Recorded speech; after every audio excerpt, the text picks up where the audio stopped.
Recordações da mediunidade.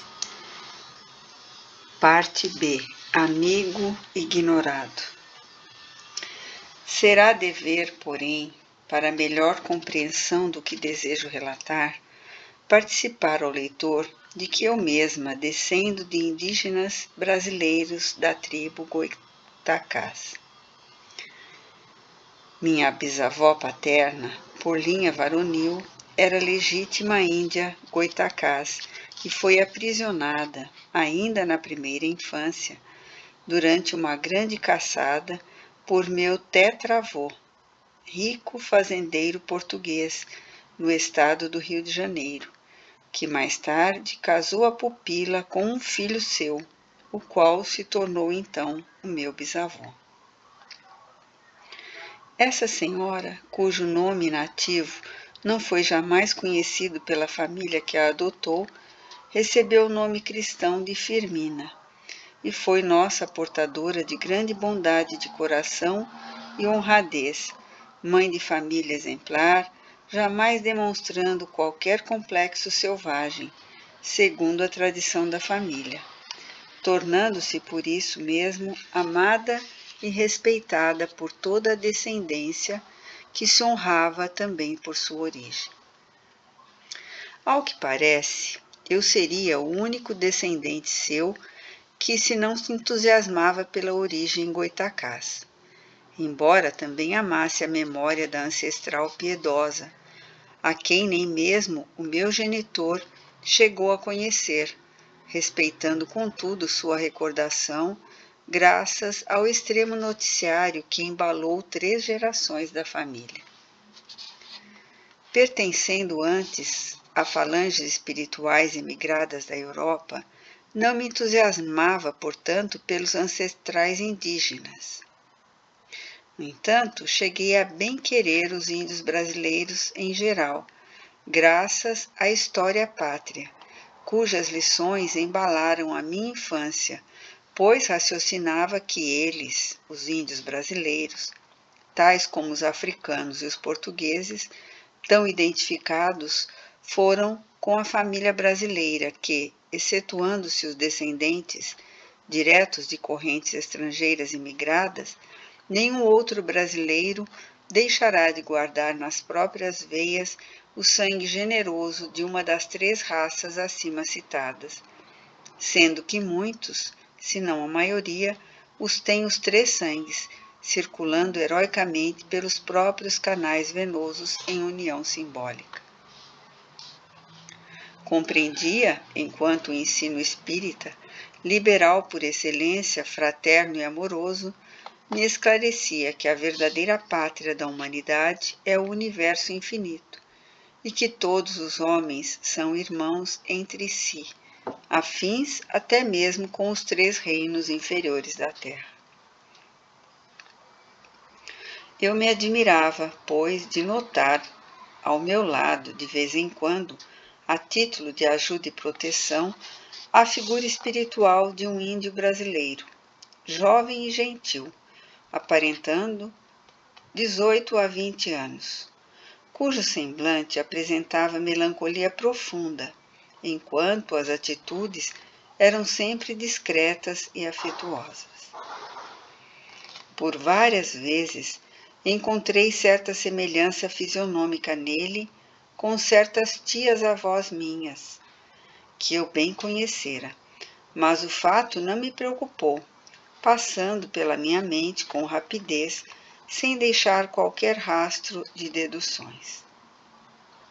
Como espírito desencarnado, porém, a dita entidade não perdera ainda, talvez por ser essa a sua própria vontade, ou talvez por impossibilidades acima da minha capacidade de apreciação, não perder ainda o complexo mental da última encarnação terrena, pois o seu aspecto era o do comum dos índios brasileiros, discretamente enfeitado com plumagens de aves e flechas coloridas, e os cabelos compridos caídos pelos ombros, revelando a antiga raça dos nossos nativos. Sua configuração espiritual, por isso mesmo, nada apresentava de tênue a minha visão, quer durante os transes mediúnicos, quer em vigília. Dir-se-ia antes, bem sólida e reluzente, semidesnuda e morena, tal como fora o corpo material. E de tanto ver esse amigo espiritual e ser por ele socorrida, acabei por estimá-lo sinceramente. E sua lembrança tornou-se querida ao meu coração, que se enternecia meditando no fato. Dava-me ele a impressão de que, quando homem, sua voz seria de timbre baixo e seu palavreado pausado, pois era assim que agora eu o compreendia, mesmo durante a vigília. No entanto, conforme ficou dito mais acima, jamais me falou em linguagem abastarda, e sim, naturalmente, conquanto o fizesse poucas vezes. De certa feita, perguntei-lhe o nome, para que o amasse melhor e melhor orasse por ele, por atender a uma sua própria solicitação, pois, conforme tenho declarado algures, não gosto de tratar com espíritos anônimos. Ele deu de ombros, porém, sorriu tristemente e respondeu num gesto gracioso, como desejando desvencilhar-se de uma impertinência. José. Chamo-me José. Ora, há cerca de 2 anos, certo fenômeno de desdobramento espontâneo e por isso mesmo não assistido pela vigilância dos mentores espirituais e verificado a revelia até da minha própria vontade, levou-me a volitar pelo espaço em pleno plano baixo durante uma linda noite de plenúlio. Em tais circunstâncias, caberá ao médium precatar-se contra possíveis acidentes, mantendo-se em constante correspondência mental vibratória com seus mentores invisíveis, visto que ele não pode desconhecer a grande responsabilidade que lhe pesa frente ao grave acontecimento. Conforme a afirmação anterior, fora do corpo carnal, tudo se afigura mais perfeito e lindo ao grau de penetração e compreensão do nosso espírito. O encanto da noite, pois a poesia se irradiava do luar que docemente aclarava a paisagem, a par da luz azul, que penetra todo o planeta e parece tratar-se das vibrações cósmicas. O perfume da flora, que recendia heroicamente pela natureza, certamente excitada pelas irradiações magnéticas da fase lunar e sensibilizando o meu olfato, e a reconfortante harmonia que se desprendia de todas as coisas arrebataram minha imaginação, concedendo-me bem-estar e alegria. Porém, em vez de elevar o pensamento a Deus, louvando-o pelo encantamento que me era dado desfrutar, penetrando o esplendor da natureza e assim atraindo a assistência dos amigos espirituais, para junto deles algo tentar de útil a favor do próximo ou da própria doutrina, entrei a volitar displicentemente sob a luz do luar, a cantar e a dançar balé clássico, bradando louca de alegria de vez em quando. Oh, como é bom ser livre! Quisera libertar-me de vez para expandir intensamente os meus desejos. E assim permaneci durante algum tempo, que não posso precisar se breve ou longo, esgotando-me sem necessidade, à mercê de um transe mediúnico perigoso, sem sequer me lembrar da existência dos guias espirituais. Subitamente, fui baixando de plano, sem forças para continuar equilibrada na atmosfera, até que toquei o solo. Então, não mais me pude erguer, porque as vibrações diminuíram de intensidade em vista da frivolidade dos pensamentos, os quais retardaram o meu sistema de energias mentais. E estas são a origem de todos os acontecimentos nos planos espirituais, sejam estes elevados ou inferiores. Reconheci-me perdida num deserto de colinas circuladas de montanhas mais altas. Tratava-se de local solitário e impressionante pela vastidão, paisagem tipicamente brasileira, que mais atemorizava pelo silêncio em que se envolvia. Adveio-me penosa sensação de abandono e perigo. Eu me sentia como que tolhida por uma pressão hipnótica, pois não podia raciocinar, não podia orar. Dir-se-ia local de vibrações pesadas, infelicitado por aglomerações de fantasmas obsessores, que ali estabelecessem o seu quartel-general, que me atraíam sempre quais ímãs poderosos para trechos mais lúgubres. Sentia estranha pressão no cérebro e singular ao quebramento de forças de reação. Mas ouvia o pipilar dos grilos e o coachar das rãs. E silvos finos e agudos me surpreendiam, tendo neles reconhecido, atemorizada, o sinal inconfundível das cobras e serpentes durante o seu amistoso coluio noturno.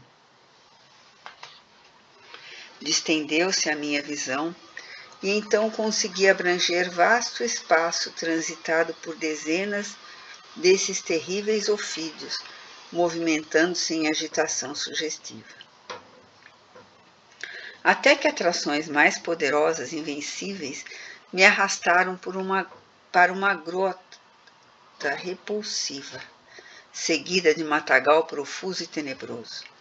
Meu coração pulsava de terror e tremuras incontroláveis me perturbavam o perispírito, sem que me fosse possível qualquer movimento de reação. Mas, em dado momento, surgiu à minha frente o jovem índio, acima citado, que já por várias vezes me socorrera em passadas situações igualmente críticas. Encontrando-me, ele tomou do meu braço, demonstrando pressa e inquietação, apertou-o com força e exclamou, com voz doce e muito baixa, como sempre: "Que vieste fazer aqui, minha filhinha? Estás louca? Corres grande perigo neste local." Não revelou a natureza do perigo, mas elevou-se no espaço, segurando-me fortemente pelo braço, e desferiu voo rápido e seguro, atravessando o imenso deserto de colinas para além das montanhas. Senti reavivando minhas energias, todo o estranho vigor que se desprendia dele. E ainda hoje me admiro do equilíbrio, da leveza, da rapidez desse voo que há tempo me socorreu e revigorou. O bom amigo trouxe-me até o quarto de dormir, rapidamente, sem que me fosse possível apreciar o trajeto completo, para verificar em que região do Brasil teria ido eu pairar. Contemplei meu próprio corpo enrijecido e meio desmaiado sob a ação do transe cataléptico parcial, estirado sobre o leito. O caridoso amigo fez-me retomá-lo e, com suavidade, servindo-se da mesma técnica dos demais protetores espirituais e infundindo-me energias reparadoras. Despertando lentamente, pude ouvi-lo ainda como em afetuosa advertência: "Não faças mais isso, é muito perigoso. Será necessário a máxima vigilância nessas ocasiões. E agora fique em paz e repousa." Oh, como não sentir o coração irradiar santas expressões de amor por amigos dessa espécie, tão obscuros quanto amáveis e generosos? Entre mentes, fui informada ultimamente pelo mesmo amigo José, a quem supunha desconhecido, de que ele próprio pertencera à tribo de índios goitacazes do Brasil e que a mim mesma se ligava, não apenas por laços de simpatia espiritual, mas ainda pelos de sangue, pois ele fora o irmão mais velho de minha bisavó, revelação que me surpreendeu e chocou sobremodo, pois com efeito eu jamais me detivera a pensar na antiga parentela que vivera nas matas fluminenses. Revelou ainda, levando minha surpresa ao assombro, que nossa ligação espiritual data de séculos, pois ele próprio não era espírito primitivo, que já vivera reencarnado em outros climas e outras civilizações, e que seu banimento espiritual para as matas fora ocasionado pela detenção do livre-arbítrio, punição pela longa série de erros e infrações cometidos contra as leis de Deus. E que tal punição o humilhara tanto diante da própria consciência e dos amigos de longas eras, que agora decidira reabilitar-se a despeito de todos os sacrifícios impostos pela expiação. E mais que esse é o tipo de punição mais doloroso e vergonhoso para um espírito, porque equivalente ao banimento para planetas primitivos, pois a mata é do mesmo modo um mundo primitivo onde existe choro e ranger de dentes. E acrescentou: não avalias, minha filhinha, o que é o sofrimento íntimo de um indígena das matas que já viveu em existências anteriores entre civilizados. Pode-se dizer que ele não esqueceu aquele passado, pois este palpita ainda dentro dele e se exterioriza em sonhos, aspirações e intuições. Daí, muitas vezes, a sua decantada tristeza, nostalgia e até neurastenia. Se já foste civilizado como encarnado, por que conservas agora a configuração indígena que é tão primitiva? Não é tempo de corrigir os complexos mentais? Ou as antigas existências são hoje odiosas às tuas recordações e por isso preferes a aparência indígena? Ousei perguntar, valendo-me do direito que a prática do espiritismo faculta para a instrução doutrinária. Sim, respondeu, a atual aparência é-me mais grata, porque não posso desaparecer de mim mesmo. Sou eterno, e há necessidade de que eu seja alguma coisa individualizada. Foi como indígena brasileiro que iniciei a série de reparações das faltas cometidas no setor civilizado. Mas ainda que eu desejasse modificar a minha aparência, não o poderia por uma questão de pudor e honradez. Como aparecer a mim mesmo ou a outrem com a personalidade de um déspota, um tirano, um celerado, um traidor? Terei de desempenhar longa série de tarefas nobres nos setores obscuros que me couberem, em desagravo aos males outrora causados no setor civilizado. A punição continua. Ainda não estou liberto do pecado. Daí o meu antigo pedido à tua bondade para que rogasse a Deus por mim. Quem te vem punindo? Deus? Voltei a indagar. Oh, como podes julgar que Deus pune alguém? Quem me pune sou eu mesmo. É a lei de causa e efeito. É a minha consciência, o desajuste em que me sinto à frente da harmonia universal. Podes revelar o grau da nossa ligação do passado?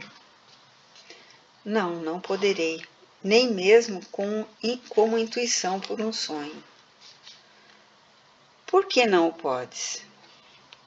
A lei divina me proíbe e não desejo mais infringi-la, e mesmo não mereceria crédito. Somente o que acabo de revelar me é permitido. Respeitei a lei que tal proibição fazia e não insisti. Não obstante, grande ternura se aninha hoje em meu coração por esse humilde amigo espiritual, discreto e dedicado, cujo sangue do último envoltório carnal que possuiu transita também em minhas veias. E diante de fatos tão inesperados quão edificantes como esse, que a doutrina espírita nos faculta, só me restará louvar a Deus como em prece. Obrigada, Senhor, pela graça de me sentir protegida pela generosidade de tão santo amor.